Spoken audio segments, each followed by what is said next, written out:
السلام عليكم ورحمة الله وبركاته. بسم الله الرحمن الرحيم. الحمد لله رب العالمين وصلوات ربي وسلامه على النبي الأمين نبينا محمد وعلى آله وصحبه أجمعين. أما بعد, প্রিয় উপস্থিতি আমাদের সাথে বন্ধুগণ, আমরা তায়াম্মুম নিয়ে আলোচনা করছিলাম।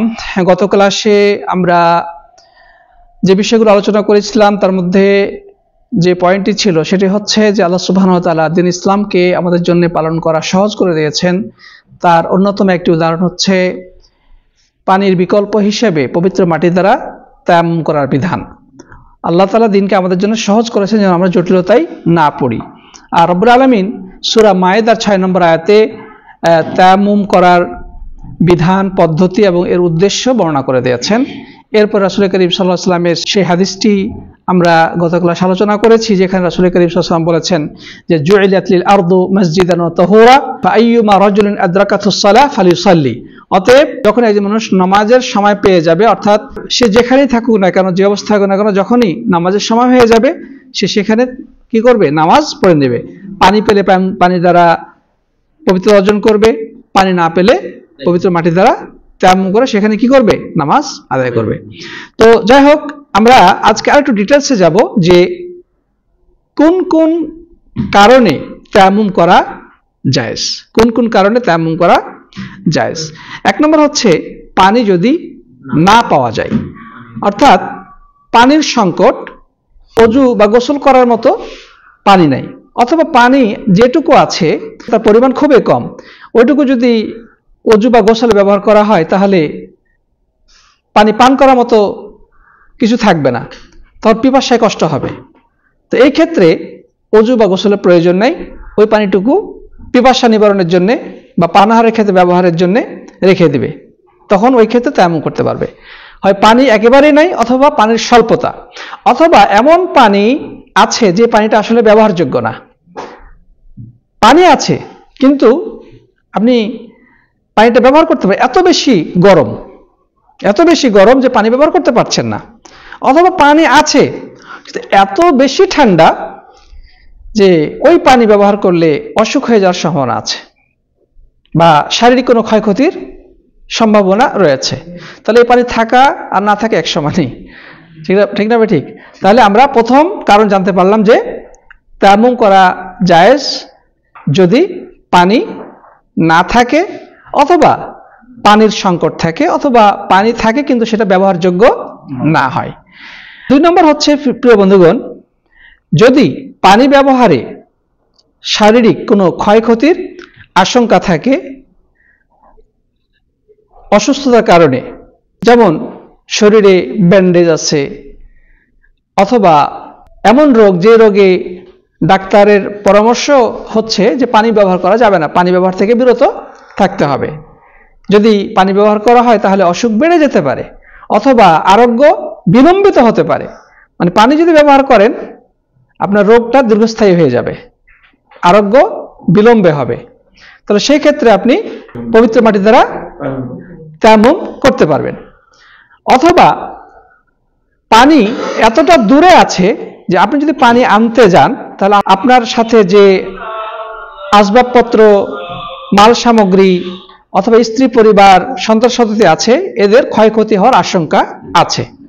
মানে পানি আছে দূরে, কারণ পানি আনতে গেলে দেখা যাবে মালামাল চুরি হয়ে যেতে পারে, অথবা বাচ্চা কাচ্চা, স্ত্রী পরিবার ক্ষয়ক্ষতি হওয়ার আশঙ্কা আছে। তো এই ক্ষেত্রে সম্পদ বা স্ত্রী পরিবারকে ঝুঁকিতে ফেলে ওই দূরে ওযু গোসলের জন্য পানি আনার প্রয়োজন নাই। এক্ষেত্রে তায়াম্মুম করা কি জায়েজ রয়েছে। তা আমরা বুঝতে পারলাম যে কখন কখন তায়াম্মুম করা জায়েজ। এখন কথা হচ্ছে যে আমি পানি ছিল না, তায়াম্মুম করে নামাজ পড়লাম, বা ফরজ গোসলের ক্ষেত্রে তায়াম্মুম করে নামাজ আদায় করলাম, বা ওযুর বিকল্প হিসেবে তায়াম্মুম করে নামাজ পড়ে ফেললাম, এরপরে পানি চলে আসলো, এরপরে পানি ব্যবস্থা হয়ে গেল। এখন কি আমার জন্য ওই নামাজটা পুনরায় পড়তে হবে ওযু করে বা গোসল করে? না, সম্ভবত না। যেই নামাজটা পড়ে ফেলেছেন ওইটা পুনরায় দোহরানোর প্রয়োজন নাই, যদিও নামাজের সময় থাকা অবস্থাতে পানি চলে আসে বা পানির ব্যবস্থা হয়ে যায় বা পানির সংকট দূর হয়ে যায়, তাহলে সেক্ষেত্রে পুনরায় আপনাকে ওযু গোসল করে নামাজ পড়তে হবে এমনটি আবশ্যক নয়। প্রিয় বন্ধুগণ, আমরা এর আগেও বলেছিলাম যে তায়াম্মুমের বিধান শুধু ছোট নাপাকি তথা ওযুর ক্ষেত্রেই নয়, বরং বড় নাপাকি তথা গোসলের ক্ষেত্রেও প্রযোজ্য। যে একজন মানুষ ওযুর বিকল্প হিসেবে যেভাবে তায়াম্মুম করতে পারে, বড় নাপাকি তথা গোসল ফরজ হয়ে গেছে সেক্ষেত্রেও তায়াম্মুম করলেই যথেষ্ট হবে। এই উভয় প্রকার নাপাকি দূরীকরণের ক্ষেত্রে তায়াম্মুমের পদ্ধতিগত কোনো পার্থক্য নাই। একই তায়াম্মুম ওযু এবং গোসল উভয়টারই বিকল্প হিসেবে কাজ করবে, এবং তায়াম্মুমের পদ্ধতির ক্ষেত্রে কোনো পার্থক্য না। আমরা একটু পরে পদ্ধতি নিয়ে আলোচনা করবো ইনশাআল্লাহ তাআলা। আশা করি বিষয়টা ক্লিয়ার হয়েছে। মানে ওযু করবেন, ওযুর ক্ষেত্রে যেভাবে তায়াম্মুম করতে হবে, পানি যদি না পাওয়া যায় বা পানি ব্যবহারের সমস্যা হয়, গোসলের ক্ষেত্রে একই কথাই। এখানে একটা প্রশ্ন, যে আপনি জানেন যে পানি নাই, অথবা গোসল করতে পারবো না, গোসল করার মতো পরিস্থিতি নাই, তারপর জেনে বুঝে কি স্ত্রী সহবাস করা যায় যাচ্ছে কিনা? সে জানে যে পানি নাই বা গোসল করার মতো ব্যবস্থা নাই, সম্ভব না, তারপরেও সে স্ত্রী সহবাস করতে পারবে কিনা? আমরা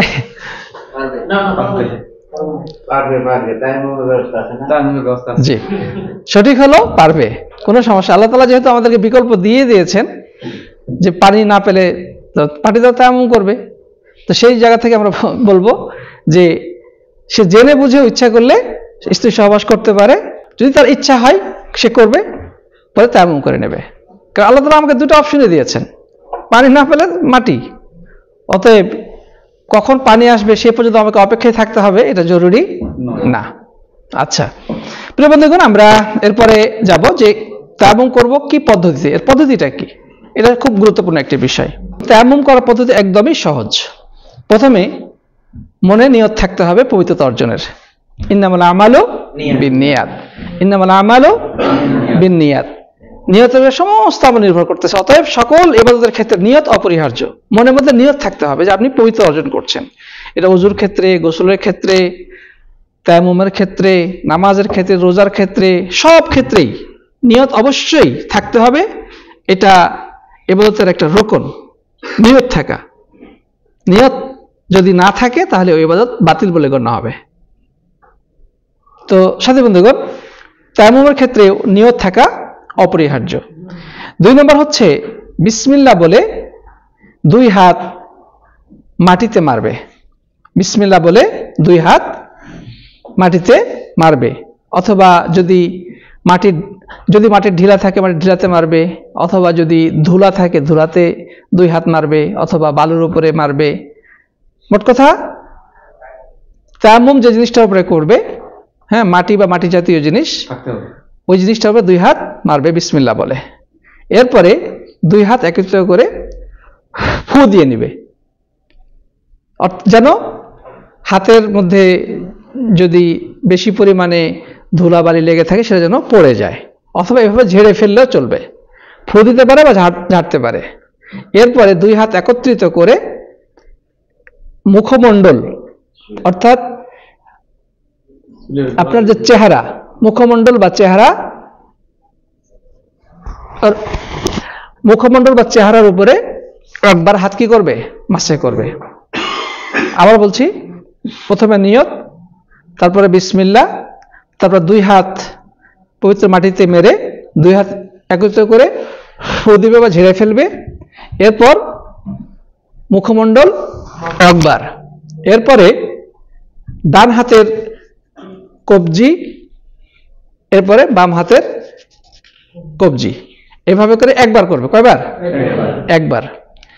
মুখমণ্ডল মাসে করার ক্ষেত্রে জরুরি না যে হাত চেহারা সব জায়গায় হাত পৌঁছবে। মানে মুখমণ্ডল মাসে করার ক্ষেত্রে এটা আবশ্যক নয় যে চেহারার প্রত্যেকটি জায়গায় পরিপূর্ণভাবে হাত পৌঁছাতে হবে। মুখের উপরিভাগে যখন মাসে করবেন, যদি অধিকাংশ জায়গায় হাত পৌঁছে যায় এনাফ। এটা জরুরি না যে চোখের গর্তের ভিতরে আপনার হাত ঢুকে ঘুষতে হবে, অথবা ডানে বা একদম চতুর্দিকে মাটি লাগাতে হবে, এটা আবশ্যক না। পানির মতো, হ্যাঁ, পানির ক্ষেত্রে আপনার পুরো মুখমণ্ডল ধৌত করতে হবে, যাতে কোনো জায়গায় শুকনো থেকে না যায়। তায়াম্মুমের ক্ষেত্রে এমনটি আবশ্যক না। আপনি 2 হাত উপরে একবার মাসে করলে হয়ে যাবে। যদি দেখা যায় এখানে এখানে গর্তগুলোতে চোখের ভিতরে হাত না পৌঁছে, কোনো সমস্যা নাই। 2 বারও করা যাবে না, 3 বারও করা যাবে না, এবং সব দিকে ঘুষে ঘুষে হাত পৌঁছাতে হবে এমনটিও জরুরি না। বরং 2 হাত জমা করে উপরে একবার মাসে করলেই যথেষ্ট হয়ে যাবে। এরপরে ডান হাতের কবজি বাম হাতের কবজি একবার করে কি করবে? মাসে করবে। এটি হচ্ছে সেই বুখারীতে বর্ণিত তায়াম্মুমের পদ্ধতি, যেই পদ্ধতির রাসূল করিম সাল্লাল্লাহু আলাইহি ওয়াসাল্লাম আম্মার ইবনে ইয়াসির রাদিয়াল্লাহু তাআলা আনহুকে শিক্ষা দিয়েছিলেন। তো সাথী বন্ধুগণ, এখন সহিহ বুখারী মুসলিম থেকে যে পদ্ধতিটা আমরা পড়লাম, সেখানে কিন্তু কুনুয়ের কথা নাই, আছে? না, এখানে কুনুয়ের বিষয়টি আসে নাই। তো সহিহ বুখারী মুসলিম সর্বোচ্চ পর্যায়ের বিশুদ্ধ হাদিস আমাদের জন্য কি যথেষ্ট হতে পারে না? হ্যাঁ, অন্য কোনো হাদিসেও যদি বিশুদ্ধ সনদে এর থেকে অতিরিক্ত কিছু বর্ণিত হয়, তবে সেটা আমাদের জন্য অবশ্যই পালনীয়। কিন্তু সুনানে দারাকুতনিতে আরেকটা অতিরিক্ত বিষয় রয়েছে, সেটি হচ্ছে 2 হাতের কুনুই সহকারে মাসাই করতে হবে। কিন্তু মুহাদ্দিসিনে কেরামের গবেষণায় এই অংশটুকু জয়ীফ বা দুর্বল হিসেবে সাব্যস্ত হয়েছে, অর্থাৎ কুনুই পর্যন্ত মাসাই করার হাদিসটি সহিহ নয়, অতএব সেটা আমলযোগ্য নয়। সাথী বন্ধুগণ, আমরা আশা করি বুঝতে পেরেছি তায়াম্মুমের পদ্ধতি। এ পর্যায়ে আমরা যে বিষয়টি আলোচনা করব সেটা হচ্ছে তায়াম্মুমের শর্তাবলী। তায়াম্মুমের কিছু শর্ত রয়েছে, সেগুলো ফলো করতে হবে। যেমন 1 নম্বর, নিয়ত থাকতে হবে, যেটা আমরা একটু আগেও বলেছি, এটা তায়াম্মুমের কিন্তু শর্ত। 2 নম্বর হচ্ছে যে পানি অপর্যাপ্ত হওয়ার কারণে বা পানির ক্ষতির আশঙ্কা থাকলে সেক্ষেত্রে যদি পানি ব্যবহারে কেউ অক্ষম হয়, তবে সেক্ষেত্রে তায়াম্মুম করবে। মানে পানি আছে পরিমাণে কম, অথবা পানি ব্যবহার করা সম্ভব নয়, তখন সেই ক্ষেত্রে তায়াম্মুম করা যাবে। যদি পানি ব্যবহার করার ক্ষমতা থাকে অথবা পর্যাপ্ত পানি থাকে, তারপরে কেউ যদি অলসতাবশত ওযু বা গোসল না করে তায়াম্মুম করে, তাহলে সেটা জায়েজ হবে না, জায়েজ হবে না। আরেকটি শর্ত হচ্ছে মাটি পবিত্র হতে হবে। মাটিটাই যদি নাপাক হয়, তাহলে সেটা দ্বারা আপনি কিভাবে পাক হবেন? আপনি যে উপকরণ দিয়ে পাক হওয়ার চেষ্টা করতেছেন, সেই উপকরণটাই তো নাপাক, তাহলে আপনি ওই নাপাক জিনিসে কিভাবে পাক হবেন? অতএব ওই মাটিটা কি হইতে হবে? পাক বা পবিত্র হতে হবে। আরেকটা হচ্ছে মাটিটা বৈধ হতে হবে। অবৈধ মাটি দ্বারা তায়াম্মুম করা শরীয়ত সম্মত নয়। অবৈধ মাটি বলতে কি বোঝায়? চুরি করা মাটি বা জবরদখল করা মাটি। অন্যের মাটি জবরদখল করে খাচ্ছে, ওই মাটিতে তায়াম্মুম করে নামাজ পড়তেছেন, তায়াম্মুম বাতিল, নামাজও বাতিল। আমাদের সমাজে এরকম বুজুর্গানের দিনের অভাব নাই। না, এটা আপনার জন্য বলা হচ্ছে। আপনি যে জমিটা যদি আপনার নিয়ন্ত্রণে এমন জমি থাকে যেটার মালিক আপনি না, আপনি অন্যায়ভাবে জবরদখল করে খাচ্ছেন, তাহলে সেই ক্ষেত্রে আপনি কি করতে পারবেন না? ওই মাটি দ্বারা তায়াম্মুম করতে পারবেন না। আরেকটা বিষয় হচ্ছে যে তায়াম্মুম নষ্ট হবে কখন, অর্থাৎ তায়াম্মুম করার আর সুযোগ থাকবে না কখন? যেই প্রতিবন্ধকতার কারণে পানি ব্যবহার করা যাচ্ছিল না, বা যেই সমস্যাটা ছিল যার কারণে আপনি তায়াম্মুম করছিলেন, সেই সমস্যাটা দূর হয়ে গেলে আর তায়াম্মুম করা যাবে না। যেমন পানি ছিল না, যার কারণে আপনি তায়াম্মুম করছিলেন, এখন পানি এসে গেছে, তায়াম্মুম করা জায়েজ হবে নাকি? এটা আর করা যাবে না। তার মানে এটা নয় যে আপনি তায়াম্মুম করে নামাজ পড়েছেন, নামাজ পড়ার পরে দেখলেন যে পানি এসে গেছে, আপনাকে ওই নামাজটা পুনরায় পড়তে হবে, এমনটি নয়। তবে আপনি যেই প্রতিবন্ধকতার কারণে তায়াম্মুম করেছিলেন, ওই প্রতিবন্ধক যখন দূর হয়ে গেল, এরপরে আপনি ইচ্ছা করে তখন তায়াম্মুম করার কোনো সুযোগ পাবেন না, তায়াম্মুম করা যাবে না। অনুরূপভাবে গোসলের ক্ষেত্রে একই কথা। তায়াম্মুম বিনষ্ট হওয়ার আরেকটি কারণ হচ্ছে, যে সকল কারণে ওযু নষ্ট হয়, সে সকল কারণে কোনো একটি ঘটলে তায়াম্মুম নষ্ট হয়ে যাবে। যেসব কারণে গোসল ফরজ হয়, সেসব কারণ ঘটলে তায়াম্মুম নষ্ট হয়ে যাবে। যেমন আপনি তায়াম্মুম করে পাক পবিত্র হয়েছেন, তায়াম্মুমের মাধ্যমে পবিত্রতা অর্জন করেছেন, এরপর আপনি পেশাব করে আসলেন, অথবা বায়ু নির্গত হলো, অথবা পায়খানা করে আসলেন, আপনি কি পবিত্র থাকলেন? এখন আপনার জন্য আবশ্যক হচ্ছে আবারও তায়াম্মুম করা, যদি পানি না থাকে। গোসলের বিকল্প হিসেবে তায়াম্মুম করেছিলেন, যাই হোক, তায়াম্মুম করে আপনি পবিত্রতা অর্জন করেছিলেন।